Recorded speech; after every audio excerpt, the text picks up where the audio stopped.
தமிழ் பேசும் அனைத்து நாளுங்களுக்கும் வணக்கம். போன வருஷம் இதே டைம்ல சோனியுடைய ஒரு ஃபிளாக்ஷிப் OLED டிவியுடைய அன்பாக்சிங் பார்த்திருந்தோம். இந்த டிவி அதோடைய அப்கிரேடட் வெர்ஷன் அப்படின்னு சொல்லலாம். அது இருக்கக்கூடிய எல்லா விஷயங்களும் இதுலயும் இருக்கு. பிளஸ் ஒரு சில விஷயங்களை அவங்க அப்கிரேட் பண்ணியிருக்காங்க, புதுசாக கொடுத்துருக்காங்க. அந்த மாதிரி என்ன விஷயங்கள் இருக்கு, எப்படி இருக்குன்ற எல்லா விஷயத்தையுமே பார்க்க போறோம். ஏன்னா ஒரு ஸ்மார்ட் டிவியில் நீங்க என்னெல்லாம் எதிர்பார்க்குறீங்களோ அதுல மேக்ஸிமம் ஃபீச்சர்ஸ் எல்லாமே இந்த டிவியில் இருக்கு. சரி, வீடியோக்குள்ள போகலாமா?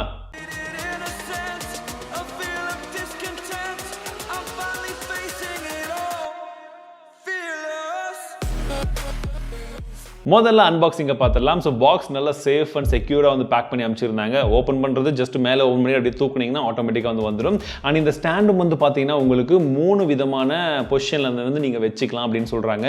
மற்றபடி அந்த பாக்ஸில் வேறு என்னென்ன வந்துச்சு அப்படின்னு பார்த்தோம்னா, வாரண்டி கார்டு கொடுக்குறாங்க, புக்லெட்ஸ் இருக்குது, ரிமோட் கொடுத்துருக்காங்க, வித் அதோடைய பேட்டரிஸும் இருக்குது, வால் மவுண்ட் ஸ்க்ரூஸும் வந்து கொடுத்துருக்காங்க, பவர் கேபிள் இருக்குது. அண்ட் அந்த ஸ்டாண்டை பற்றி சொல்லணும்னா அது ஃபுல் அண்ட் ஃபுல்லாக வந்து பார்த்தீங்கன்னா மெட்டலில் தான் இருக்குது. ஃபர்ஸ்ட் டைம் ஒரு ஸ்மார்ட் டிவியை நம்ம செட்டப் பண்ணுறது நிறைய விதமான விஷயங்கள் இருக்கு. நீங்க இன்டர்நெட் கனெக்ட் பண்ணி நீங்க ஸ்மார்ட் டிவியாவும் செட்டப் பண்ணிக்கலாம், இல்ல ரெகுலர் டிவியா வந்து செட்டப் பண்ணிக்கலாம். என்கிட்ட வைஃபை இருந்ததனால நான் வந்து ஸ்மார்ட் டிவியை வந்து செட்டப் பண்ணிட்டேன். ஸ்மார்ட் டிவியை செட்டப் பண்ணதுக்கு அப்புறமாக உங்களுக்கு எல்லா விதமான ஆப்ஸும் ஓடிடில இருந்து என்னென்ன கண்டென்ட் வரும் எல்லாமே வந்து ஹோம் ஸ்கிரீன்ல வந்துடுது. ஸோ நம்ம இது வரைக்கும் பார்த்த மற்ற விஷயங்கள் அப்படி நார்மலா வந்து கொடுத்துருக்காங்க. பட் இப்போதைக்கு ஒரு குயிக்கான ஸ்பெசிஃபிகேஷன் லிஸ்ட் உங்களுக்கு காமிக்கிறேன். A to Z என்னென்ன இருக்குன்றத அப்படி பார்த்துட்டு வந்துருங்க. First bill quality.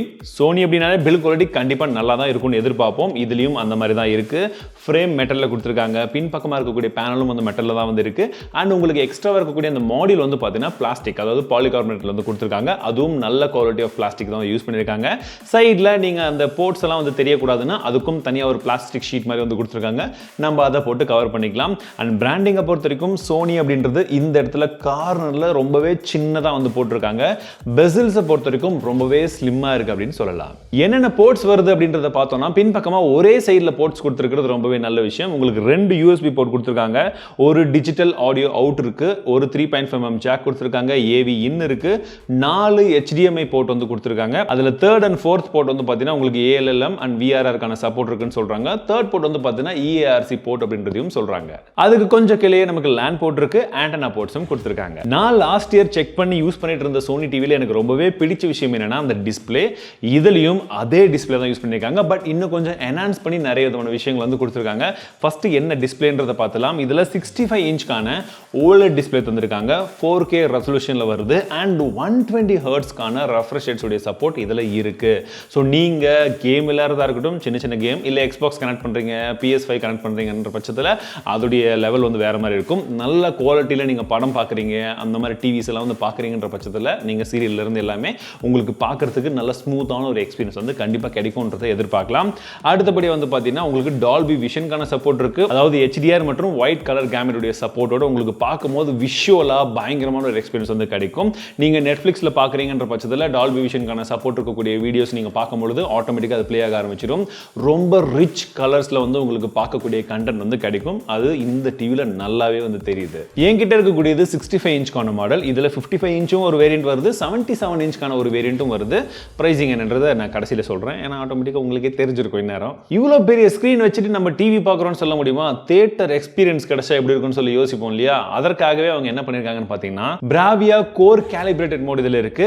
IMAX Enhanced video support பண்ணக்கூடிய அந்த வீடியோஸை நீங்க பார்க்கும்போது, படங்கள் பார்க்கும்போது ஒரு தியேட்டர்ல போய் உட்கார்ந்து பார்த்தா உங்களுக்கு என்ன எக்ஸ்பீரியன்ஸ் இருக்குமோ அந்த அளவுக்கான எக்ஸ்பீரியன்ஸ் இதுல இருக்குன்னு சொன்னாங்க. அதுக்காகவே வந்து பார்த்தீங்கன்னா இவங்க Bravia Core அப்படின்னு சொல்லக்கூடிய ஒரு ஆப்பும் வந்து கொடுத்துருக்காங்க. 1 இயர்க்கான சப்ஸ்கிரிப்ஷன் ஃப்ரீன்னு சொல்றாங்க. நிறைய விதமான கலெக்ஷன் ஆஃப் மூவிஸ் அதுல அவைலபிளா இருக்கு. நீங்க அதுல பார்க்கும்போது இன்னுமே கலர்ஸ்ல இருந்து எல்லாமே ஒரு எக்ஸ்பீரியன்ஸ் வேற லெவல்ல கொண்டு போகுது. இதுல காக்னிட்டிவ் ப்ராசஸர் XR கொடுத்திருக்காங்க. Next generation. போன வாட்டியும் இருந்தது, பட் இது அடுத்த ஜெனரேஷன் அப்படின்னு எடுத்துக்கலாம். இதுல உங்களுக்கு பார்க்கக்கூடிய வீடியோவா இருக்கட்டும், ஆடியோவா இருக்கட்டும், இன்னும் கொஞ்சம் என்ஹான்ஸ் பண்ணி யார் பார்க்கறாங்க எப்படி இருக்குன்றத பொறுத்து இன்னும் கொஞ்சம் என்ஹான்ஸ் பண்ணி வந்து கொடுக்கும்னு சொல்றாங்க. இது அடுத்த லெவல் டெக்னாலஜி. இதுலயே வந்து பார்த்தீங்கன்னா என்னுடைய ஃபேவரட் என்ன தெரியுமா? Light sensor. நான் போன வருஷமும் சொல்லியிருந்தேன் எனக்கு இந்த ஃபீச்சர் ரொம்ப பிடிச்சிருக்குன்னு சொல்லிட்டு இந்த வாட்டியும் இதை கொடுத்துருக்காங்க. அதாவது நீங்க டிஃபால்ட்டா உங்களுடைய பிரைட்னஸ் வந்து எப்படி வேணும்ன்றதை செட் பண்ணிக்கலாம். லோவில் வேணுமா, மீடியமில் வேணுமா, ஹையில் வேணுமான்றதை பொறுத்து அதோடைய பிரைட்னஸ் வந்து மாறுது. பிரைட்னஸ் அதிகமாக கொடுத்தீங்கன்னா இருக்கிறதுல பெஸ்ட் பிரைட்னஸ். இப்போ எல்லா லைட்டும் போட்டிருக்கோம். இப்போவே உங்களுக்கு ஃபுல் பிரைட்னஸ்ல இருக்கு. ஏன்னா நாங்கள் வந்து மேக்ஸிமில் கொடுத்துருக்கோம் பார்த்தீங்களா. நார்மல் வச்சிங்கன்னா கொஞ்சம் கம்மியாகும், லோ கொடுத்தீங்கன்னா நைட்லலாம் பார்க்கும்போது கரெக்டாக இருக்கும். இது டிஃபால்ட்டாக வைக்கிறவங்களுக்கு. பட் நான் என்ன பண்ணியிருக்கேன், இந்த லைட் சென்சாரை ஆன் பண்ணியிருக்கேன். இப்போ என்னன்னு பார்த்தீங்கன்னா, இப்போ இந்த லைட் சென்சாரை நான் ஆஃப் பண்ணுறேன். ஸோ இந்த ஆம்பியன்ட் லைட் எப்படி இருக்கோ அதற்கு தகுந்தாற் போல இதோடைய பிரைட்னஸ் இன்க்ரீஸ் ஆகும், டிக்ரீஸ் ஆகும். இதை நீங்கள் ஆன் பண்ணியிருந்தீங்கன்னா, இப்போ நான் ஆஃப் பண்ணதுனால டிஃபால்ட்டாக நீங்கள் மேக்ஸ் வச்சிங்கன்னா அங்கே தான் இருக்கும். ஸோ இது எனக்கு ரொம்பவே பிடிச்ச ஃபீச்சர் அப்படின்னு சொல்லலாம். காரணம் என்னென்னா, நம்ம டே டைம்லையாக இருக்கட்டும், நைட் டைம்லையாக இருக்கட்டும், மாற்றி மாற்றி பார்த்துக்கிட்டே இருப்போம். அந்த டைமில் பிரைட்னஸ் ரொம்ப வந்து நமக்கே ஒரு மாதிரி ஃபீல் ஆகும் இல்லையா? அந்த மாதிரி ஃபீலிங் எனக்கு பழைய டிவிலையும் கிடையாது, இதுலேயும் அது இருக்கிறதுக்கான வாய்ப்புகள் அறவே கிடையாது. இதில் XR OLED கான்ட்ராஸ்ட் ப்ரோ அப்படின்னு சொல்லக்கூடியது கொடுத்துருக்காங்க. ஸோ கான்ட்ராஸ்ட் ரேஷியோ வந்து பார்த்தீங்கன்னா வேற லெவலில் இருக்குன்னு சொல்கிறாங்க. நீங்கள் பார்க்கக்கூடிய இடத்துல பிளாக்ஸ் இருந்ததுன்னா ரொம்பவே டீப் பிளாக்காக இருக்கும், அந்த அளவுக்கு இன்னும் ஷார்ப்பாகவும் தெரியும் சொல்றாங்க. XR ட்ரைலுமினஸ் ப்ரோவும் கொடுத்திருக்காங்க. சோ இதுவும் வந்து பாத்தீங்கன்னா உங்களுக்கு டெப்த் ஆஃப் கலர்ஸ், ஒரு கலர் பார்க்கும்போது அதுல எந்த அளவுக்கான டெப்த்ல ஒரு கலர் வந்து உங்களுக்கு காமிக்க முடியுமோ அந்த அளவுக்கான டெப்த்ல கலர்ஸ் நிறைய வந்து தெரியும் சொல்றாங்க. XR கிளாரிட்டியும் இருக்குன்னு சொல்றாங்க. அப்ஸ்கேலிங் பண்றதுக்கு நீங்க பார்க்கக்கூடிய கண்டென்ட் இப்போ இதெல்லாம் வந்து பாத்தீங்கன்னா 1080p ல கூட ஓடி வந்திருக்கலாம், பட் நம்ம பார்க்கும்போது இது 1080p மாதிரியே தெரியாது. அப்ஸ்கேலிங் அந்த அளவுக்கு நல்லா பண்ணுது அந்த ப்ராசஸிங் எல்லாம் வந்து சேர்ந்து. பிளஸ் XR OLED மோஷன் வந்து கொடுத்திருக்காங்க. இது பேசிக்கலி MEMC தான். சோ உங்களுக்கு நீங்க பார்க்கக்கூடிய கண்டென்ட் ஃப்ரேம்ஸ் ஏதாச்சும் கொஞ்சம் கம்மியா இருந்ததுன்னா இது கொஞ்சம் எக்ஸ்ட்ரா ஃப்ரேம்ஸ் ஆட் பண்ணி நீங்க பார்க்கும்போது ஒரு ஸ்மூத்தான எக்ஸ்பீரியன்ஸ் வந்து உங்களுக்கு கொடுக்கும். வியூவிங் ஆங்கிள்ஸை பொறுத்த வரைக்கும் எனக்கு கம்ப்ளைண்ட்ஸே கிடையாது. நான் லாஸ்ட் ஜென்ரேஷனாக இருக்கட்டும், இந்த ஜென்ரேஷனாக இருக்கட்டும், நான் இந்த ஆங்கிள் இருந்து பார்த்தா கூட எனக்கு அந்த மயில் வந்து சூப்பராக வந்து தெரியுது. கலர் அந்த அளவுக்கு தெரியுது. அவுட் ஆஃப் த பாக்ஸ்ல நமக்கு கூகுள் டிவி ஓஎஸ் தான் வந்து கொடுக்குறாங்க. ஸோ கூகுள் டிவி ஓஎஸ் பார்த்தீங்கன்னா இப்படி தாங்க, ரொம்பவே டெய்லாக பார்க்கறதுக்கு கொஞ்சம் மாடர்னைஸ்டாக வந்து தெரியுது. எல்லா விதமான ஓடிடி பிளாட்ஃபார்முக்கான ஆப்ஸ் லிங்க் இங்கே இருக்கும். அண்ட் என்னென்ன கண்டென்ட் இருக்கோ எல்லா கண்டென்ட்டும் உங்களுக்கு சஜஷனில் வரும். ஸோ பார்க்கும்போதே நீங்கள் ரீசெண்டாக பார்த்ததுலேருந்து மற்ற எல்லா விஷயங்களும் வந்து இங்கே வந்து இருக்கும். ஆக்சஸ் பண்ணுறதுக்கு எளிமையாக இருக்குது. Android 10 மேலே வந்து பில்ட் பண்ணியிருக்காங்க. இங்கே ஆப்ஸ் என்னென்ன ஆப்ஸ் இருக்குது, நெட்ஃப்ளிக்ஸ், பிரைம் வீடியோ, யூடியூப்லேருந்து நான் சொன்ன மாதிரி பிராவியா கோரிங் வந்து கொடுத்துருக்காங்க. ஸோ இந்த மாதிரி நிறைய விஷயங்கள் இருக்குது. ப்ளஸ் நீங்கள் இன்னும் நிறைய ஆப்ஸ் இன்ஸ்டால் பண்ணிக்கணும் அப்படின்னா உங்களுக்கு ப்ளே ஸ்டோருக்கான சப்போர்ட்டும் இருக்குது. அங்கே உங்களுக்கு தேவையான ஆப்ஸ் எதுவாக இருந்தாலும் நீங்கள் இன்ஸ்டால் பண்ணிக்கலாம். நான் ஆல்ரெடி வந்து நிறைய ஆப்ஸ் வந்து இன்ஸ்டால் பண்ணியிருக்கேன். டிஸ்னி ப்ளஸ்ல இருந்து ஏகப்பட்ட ஆப்ஸ் நீங்கள் அதுவும் இன்ஸ்டால் பண்ணிக்கலாம். போன வருஷம் மாதிரி இந்த வருஷமும் நமக்கு 16 GB இன்பில்ட் ஸ்டோரேஜ் தராங்க. பட் நமக்கு எல்லாமே ஓப்பன் பண்ணி பார்க்கும்போது 4.5 GB கூட கிடைக்கல, 4.4 GB தான் இருக்குது. ஸோ எது தேவையோ அதை மட்டும் இன்ஸ்டால் பண்ணி யூஸ் பண்ணிக்கிறது பெட்டராக இருக்கும். கேம்ஸ் உடைய சப்போர்ட்டும் இருக்குது. சின்ன சின்ன கேம்ஸ் வேணால் விளையாடிக்கோங்க. நான் அதிகமாக வந்து ரெக்கமெண்ட் பண்ண மாட்டேன். மேபி நீங்கள் எக்ஸ்பாக்ஸோ பிளே ஸ்டேஷனோ வந்து கனெக்ட் பண்ணிங்கன்னா அப்போ நீங்கள் எது விளையாடணுமோ தாராளமாக வந்து விளையாடிக்கலாம். காஸ்டிங்கை பொறுத்த வரைக்கும் இதில் கூகுள் குரோம் காஸ்டுடைய சப்போர்ட்டும் இருக்கு, ஆப்பிளுடைய ஏர்பிளேக்கான சப்போர்ட்டும் வந்து இருக்கு. ஸோ உங்ககிட்ட எந்த வெர்ஷன் ஆஃப் மொபைல் வச்சிருந்தாலுமே நீங்க ஈஸியாக கேஸ்ட் பண்ணிக்கலாம். அடுத்ததா ஒரு விஷயத்தை நான் சொல்லியே ஆகணும், சவுண்டுங்க. இந்த டிவியில் சவுண்டை பொறுத்த வரைக்கும் ஒரு சூப்பரான வேலை பண்ணியிருக்காங்க. 50 வாட்கான ஸ்பீக்கர் வந்து கொடுத்துருக்காங்க. மொத்தமாக 5 ஸ்பீக்கர் இருக்கு, கீழே 2 இருக்கு, மொத்தமாக பின் பக்கமாக வந்து 3 இருக்கு. சரிங்களா? ஸோ கீழே இருக்கிறது டவுன் ஃபயரிங்காக வந்துடும். அண்ட் பின் பக்கமாக இருக்கக்கூடிய அந்த 3 வந்து பார்த்தீங்கன்னா ஃப்ரண்ட் சைடில் வர மாதிரி இருக்கும். ஸோ நீங்கள் ஆடியோ எப்படி பார்க்குறீங்க, அதாவது விஷுவலாக நீங்கள் வந்து எக்ஸ்பீரியன்ஸ் வந்து பண்றீங்களோ அதை பொறுத்து உங்களுக்கு ஆடியோ வந்து ஈக்குவலாக வர மாதிரி ஒரு ஃபீல் வந்து கிடைக்கும். ப்ளஸ் இந்த 50 வாட் ஸ்பீக்கரில் வரக்கூடிய ஆடியோவே வந்து பார்த்தீங்கன்னா சூப்பராக இருக்குது, நல்ல லவுடாகவும் இருக்குது, கிளாரிட்டியும் ரொம்ப நல்லா இருக்குது. இதில் சவுண்ட் கேலிப்ரேஷனுக்கான ஒரு ஆப்ஷன் இருக்குது. நீங்கள் இதை உங்கள் ரூமில் வைக்கிறீங்களா, ஹாலில் வைக்கிறீங்களா, எந்த இடத்துல வைக்கிறீங்களோ அதை பொறுத்து இந்த ரிமோட்டை வச்சு நீங்கள் எங்கேருந்து ஆக்சஸ் பண்ணுறீங்களோ அங்கேருந்து ஜஸ்ட் ப்ரெஸ் பண்ணிங்கன்னா ஆட்டோமேட்டிக்காக வந்து சவுண்ட் கேலிப்ரேட் ஆக ஆரம்பிச்சிடும். ஸோ உங்களுக்கு ரைட்டில் வரக்கூடிய சவுண்ட் ரைட்லையும், லெஃப்ட்டில் வரக்கூடிய சவுண்ட் லெஃப்ட்லையும் எந்த அளவுக்கு வந்தால் கரெக்டாக இருக்குன்றதை அது மெஷர் பண்ணி இந்த ரிமோட்டுடைய சிக்னலை வச்சு மெஷர் பண்ணி உங்களுக்கு அந்த அளவுக்கான ஆடியோ கொடுக்கும் அப்படின்னு சொல்கிறாங்க.